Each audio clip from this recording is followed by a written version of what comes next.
Buckle up because Stranger Things 5 has arrived and it doesn't just raise the stakes, it rewrites the entire emotional DNA of Hawkins. The season opens with a town that's basically unrecognizable. Hawkins now sits between two worlds, a glitching borderland where the so-called earthquake has left a permanent wound. Reality here feels thin, warped, almost contaminated.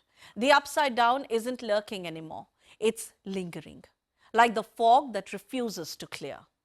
And at the center of it all is 11, still powerful, but now fighting a completely different battle. Her abilities misfire, flicker, and crack under the weight of growing up. This season treats her coming of age not as a metaphor, but as a psychological quake of its own. Meanwhile, Will Byers' vision no longer whispers. They hit like violent intrusions. The upside down doesn't talk to him anymore. It talks through him. It's eerie, it's intimate, and it's one of the season's strongest emotional arcs. Cut to Mike, Dustin, and Lucas running a rogue underground radio station called WSQK. Think pirate radio meets resistance network. They broadcast coded messages across a militarized Hawkins, all while quietly navigating grief, guilt, and everything they are too scared to say out aloud. Nancy, of course, is done playing nice. She leads an underground resistance, documents government secrets, exposes lies, and basically becomes Hawkins' most wanted truth teller. Robin and Steve survive danger with humor that's hanging by a thread. Jonathan finds a fragile truce with Steve. And Max? Max remains suspended between life and departure. Her stillness becomes the emotional heartbeat of the season.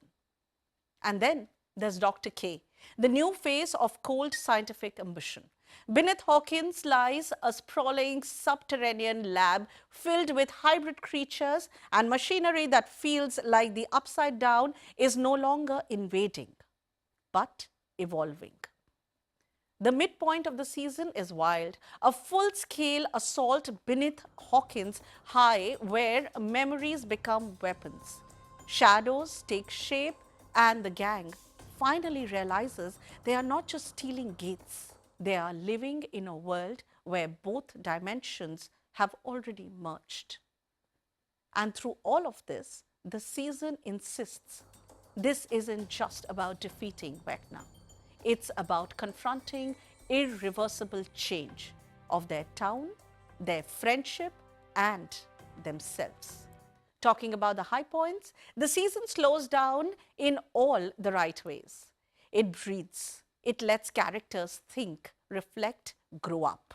The upside down gets an insane visual upgrade. Less monster under the bed, more living organisms with a memory.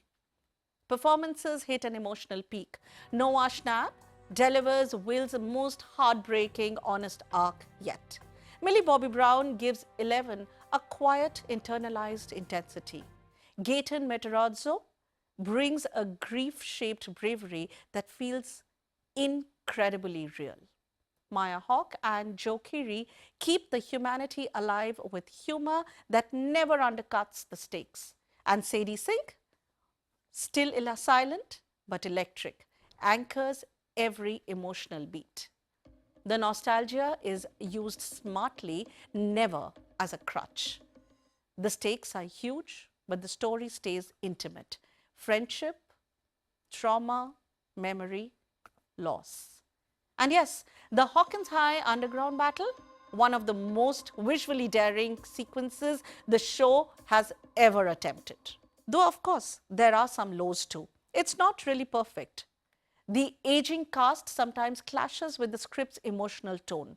There's still a bit of over-explaining the upside down's lores. A few side characters fade out without closure. And the pacing swings from dense lore, heavy chunks to episodes that breathe maybe a little too slowly.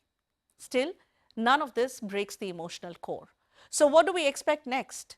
With 5 episodes left, brace yourself a gear shift from setup to confrontation. Vecna's presence will grow sharper, more direct. 11's instability becomes the thematic center, not about brute strength, but redefining power itself. Will steps out of symbolic suffering and into agency. His connection to the upside down turning from curse to insight. And simmering conflicts will finally surface, not for drama, but for closure. The final stretch is positioned less as a big bang and more as a reckoning.